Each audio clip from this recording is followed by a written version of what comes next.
Ya guys, kembali lagi dengan saya Freddy. Kali ini kedatangan smartband terbaru dari Z-Blast. Ya, ini dia Z-Blast Meteor. Namanya ada-ada aja nih Z-Blast nih, bisa aja. Dari kemasan ini ciri khas Z-Blast banget ya.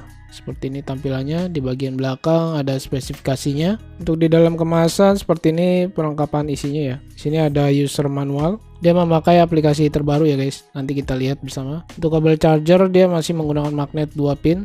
Seperti ini tampilannya. Di sini juga ada strap, dia terpisah ya dari device-nya. Warnanya ini gold. Goldnya dia cuma seperti ini ya warnanya strapnya. Di bagian buckle materialnya ini cuma dari plastik nih guys. Untuk di sini penyangganya dia ada dua. Di bagian quick release juga cukup mudah ya. Dia ada di sebelah kanan, jadi bukan di sebelah kiri. Dan ini dia smartband dari Z-Blast Meteor. Untuk desain kalau kita lihat-lihat mirip-mirip seperti di HB6 ya. Kebanyakan sekarang tipe smartband mirip-mirip seperti HB6 ya. Untuk build quality-nya sendiri menurut saya ini biasa aja ya, karena di bagian material case dan juga backcase-nya ini dari plastik bukannya alloy. Finishingnya sih menurut saya cukup bagus ya. Nah, di permukaannya halus dan warnanya cuma glossy. Untuk dipegang tangan saya sih menurut saya ini ringan banget loh guys. Ini saya coba timbang dengan timbangan, beratnya cuma 28 gram lebih aja, tidak sampai 30 gram guys. Mantap gak tuh? Kita lihat untuk di bagian displaynya ini terlihatnya sih cukup besar ya, dan tertulisnya ini size nya 1,57 inch. Dia dengan resolusinya 200 kali 320 pixel. Juga dia masih menggunakan HD color screen, dia belum AMOLED atau IPS ya. Oke, ini saya coba tes untuk di outdoor. Seperti ini tampilan displaynya.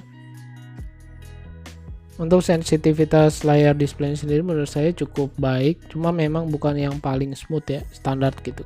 Kalau kita miringin seperti ini, terlihat di bagian sisi pinggir-pinggir bezel hitamnya ini yang paling tebal ada di bagian dagunya ya. Seperti yang sering saya bilang di video sebelumnya, kalau ketemu bezel yang seperti ini, diredupin aja untuk brightness settingnya ya, sampai yang terendah, atau memakai watch face yang warnanya hitam.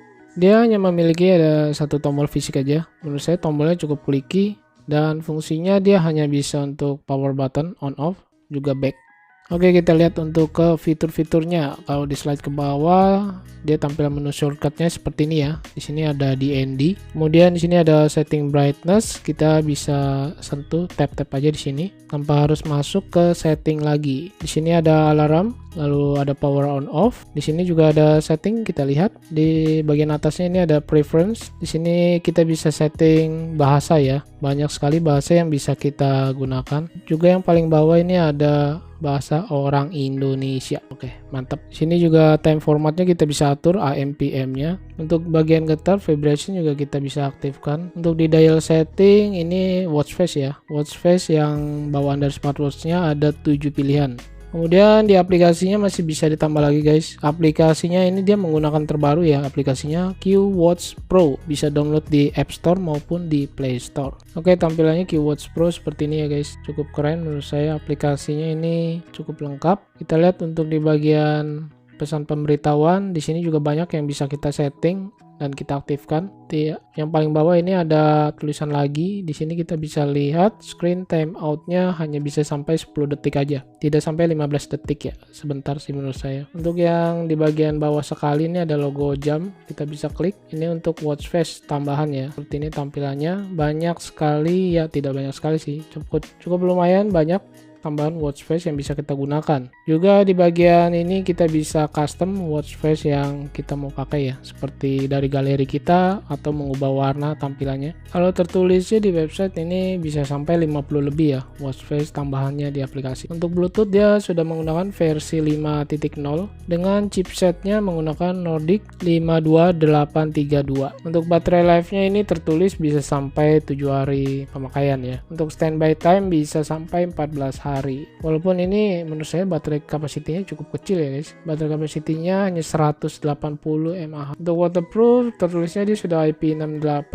Menurut saya untuk terkena air ringan masih oke nih guys, karena tidak ada lubang di pinggir-pinggir bagian case-nya ya, karena dia belum ada Bluetooth call.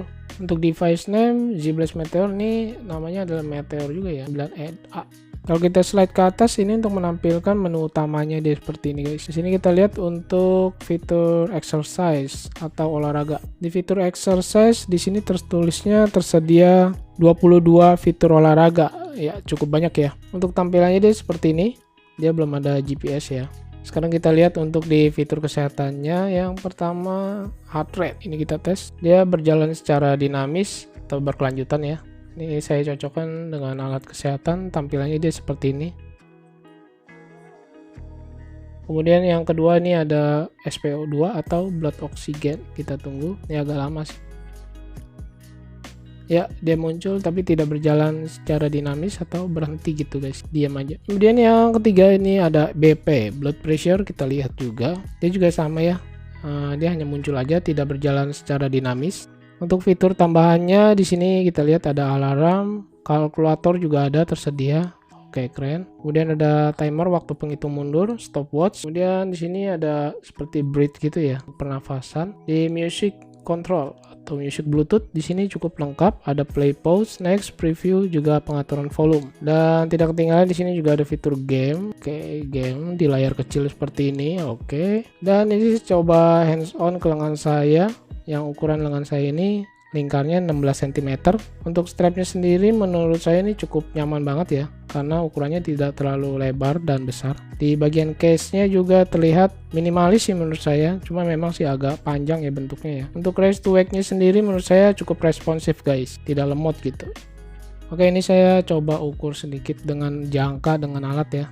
Ukuran diameter case-nya biar kalian bisa lihat di sini 29,28 mm, cukup kecil. Cuma ini panjangnya juga cukup besar nih guys, 51,50 mm, dan di bagian tebalnya tidak terlalu tebal ya, bisa dilihat 10 mm lebih. Ya, hampir 11 mm. Untuk di bagian strap kita ukur, lebar strapnya sendiri kalau saya ukur di bagian looknya ini sekitar 16 mm lebih. Ya, kecil banget ya, tidak sampai 18 mm. Harganya untuk Z Blast Meter ini di Lazada dijual di harga 450 ribuan. Link pembeliannya saya taruh di deskripsi, dan kalau di AliExpress ini lebih murah, 380 ribuan. Tetapi dia belum termasuk pajak guys. Jadi kalau kalian mungkin yang ada di luar negeri sana bisa pilih AliExpress. Di sini juga dia ada 3 pilihan warna ya. Kalau dihitung dolar, ini harga dolarnya sekitar 26,39 dolar. Untuk harga ini sewaktu-waktu dia bisa berubah guys.